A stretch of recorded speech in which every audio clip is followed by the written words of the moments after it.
زرگر کو یا بہترین سے بہترین سناروں کو بلایا جائے اور ان سے بات کرو کہ کیا وہ اتنی بڑی تعداد میں سونے اور ہیرے جواہرات سے میرے لیے تخت تیار کر سکتے ہیں؟ تو بے بدل خان نے اس کی بات کو بجا لایا اور سناروں کو بادشاہ کے سامنے پیش کیا. سناروں نے حامی بھر لی کہ ہم یہ تخت بنا تو لیں گے لیکن اس میں ہمیں بہت بڑا عرصہ لگ جائے گا. تو شاہ جہان نے کہا کہ جتنا عرصہ تم نے لگانا ہے لگا لو، اگر میں زندہ رہا اور قسمت ہوئی تو ایک نہ ایک دن اس تخت پر تخت نشین ہو جاؤں. اس تخت کو بنانے کے لیے 1150 کلو سونا جو ہے وہ سناروں کو دیا، 230 کلو ہیرے جواہرات، قیمتی پتھر اور قیمتی موتی جو ہیں وہ سناروں کو دیے گئے کہ کسی چیز کی کمی نہیں ہونی چاہیے. اس کے علاوہ بھی اگر تمہیں سونے کی ضرورت ہے تو تمہیں ملے گا، لیکن اس تخت میں کسی طرح کی کمی نہیں آنی چاہیے.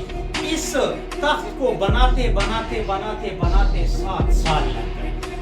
7 سال کے بعد یہ تخت جو ہے تیار ہوا. یہ تخت اس وقت سب سے پہلے آگرے قلعے میں رکھا گیا اور اس کے بعد پھر لال قلعے دہلی میں اس کو رکھا گیا. وقت گزرتا گیا. میں بات کو تھوڑا سا شارٹ کرنا چاہوں گا کیونکہ یہ ویڈیو جو ہے بہت لمبی ہو جائے گی. بہت سی چیزیں جو ہیں اس میں موجود ہیں لیکن میں ویڈیو کو زیادہ لمبا نہیں کرنا چاہتا. صرف آپ کے مائنڈ میں تخت طاؤس کا ایک چھوٹا سا نقشہ جو ہے وہ بیان کرنا چاہتا ہوں اور رکھنا چاہتا ہوں. آگرہ میں پہلے رکھا گیا، اس کے بعد لال قلعے دہلی میں رکھا گیا. وقت گزرتا گیا. شاہ جہان بادشاہ جو ہے وہ بوڑھا ہوتا گیا. اس کا ایک بیٹا تھا جس کا نام اورنگزیب تھا، اورنگزیب عالمگیر. اس نے اپنے باپ سے کہا کہ ابو جان اب آپ بوڑھے ہو گئے ہیں، یہ حکومت میرے حوالے کر دو. لیکن یہ شخص جو ہے حکومت چھوڑنے کو تیار نہیں تھا کیونکہ اسے پتا تھا کہ میرا بیٹا جو ہے نظام کو اس طریقے سے نہیں چلا سکتا جس طریقے سے میں چلا رہا. حاسد تھا، حکومت کرنا چاہتا تھا. اس لیے جب اس کے باپ نے انکار کیا کہ میں حکومت نہیں چھوڑوں گا تو اس نے اپنے ساتھیوں کے ساتھ مل کر اپنے باپ کو جیل کی سلاخوں کے پیچھے ڈال دیا اور خود جو ہے وہ تخت نشین ہو گیا.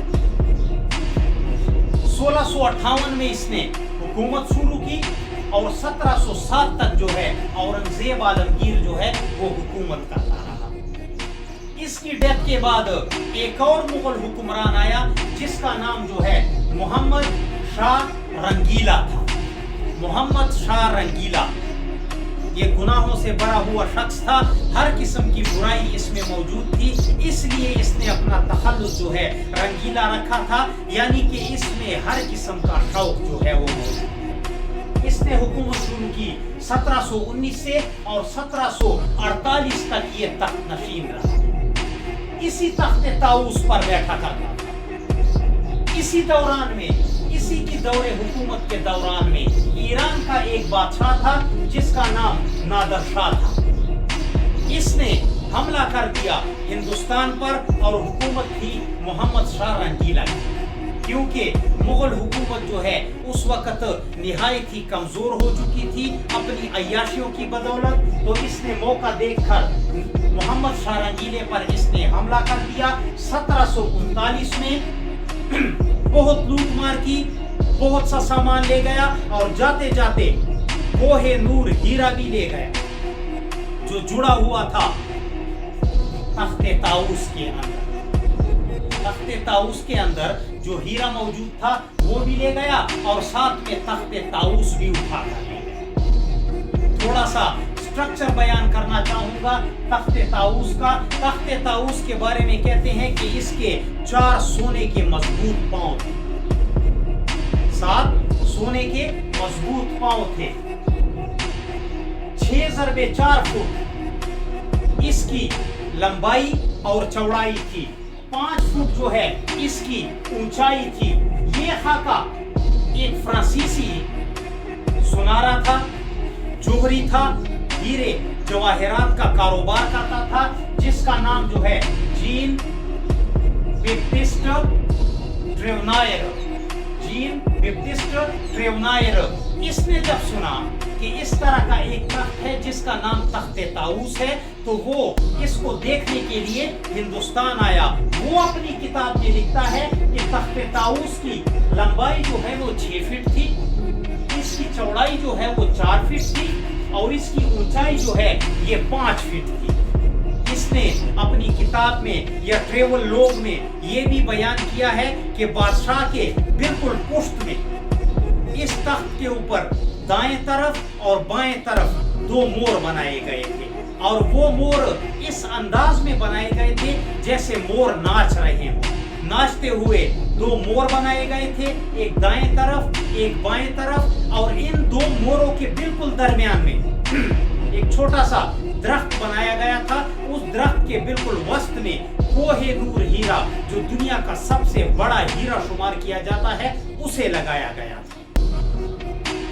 ان موروں کی جو دم تھی اور اس کا ہر ایک پر جو تھا دم کا، اس میں نیلم جڑے ہوئے تھے، نیلے رنگ کے، اور ہر مور کے منہ میں ہیروں سے پیروئی ہوئی ایک لڑی جو ہے وہ بھی لٹک رہی تھی۔ تو کہنے کا مقصد یہ ہے کہ یہ تخت طاؤس جو ہے اپنے دور کا اور بلکہ آج تک کے دور کا بہترین تخت مانا جاتا ہے۔ نہ اس سے پہلے اس طرح کا تخت بنایا گیا اور نہ ابھی تک اس کے بعد جو ہے اس طرح کا تخت بنایا گیا ہے۔ تو جین بیپٹسٹ ٹریونائر یہ کہتا ہے کہ یہ 6 × 4 فٹ لمبائی اور چوڑائی تھی، اور 5 فٹ جو ہے یہ اونچا تھا۔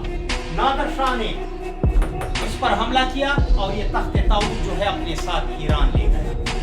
1747 میں نادر شاہ کا بھی قتل ہوا، اسے بھی باغیوں نے قتل کر دیا، اور یہ تخت طاؤس جو ہے وہ باغی اپنے ساتھ اٹھا کر لے گئے، اور اس دن سے لے کر آج تک تخت طاؤس کا کوئی پتہ نہیں ہے کہ وہ کہاں پر ہے، بالکل غائب ہو گیا ہے۔ کتابیں لکھتی ہیں کہ اس کے کچھ حصے توڑ دیے گئے، آپس میں تقسیم کر لیے گئے، کچھ سونا کسی نے رکھ لیا، کچھ سونا کسی نے رکھ لیا، ہیرے جواہرات جو ہیں وہ اس سے اکھاڑ لیے گئے۔ تو کہنے کا مقصد یہ ہے کہ یہ تخت طاؤس جو ہے اب بالکل غائب ہو چکا ہے اور اس دنیا میں موجود نہیں ہے۔ تو اپنا بھی خیال رکھیے گا، اور ہمیں بھی دعاؤں میں یاد رکھنے کی ضرور کوشش کیجیے گا، اور اگر ہمارا یہ عنوان آپ کو پسند آیا ہو تو لہٰذا ہمیں سپورٹ کرنے کی ضرور کوشش کیجیے گا۔ اللہ حافظ۔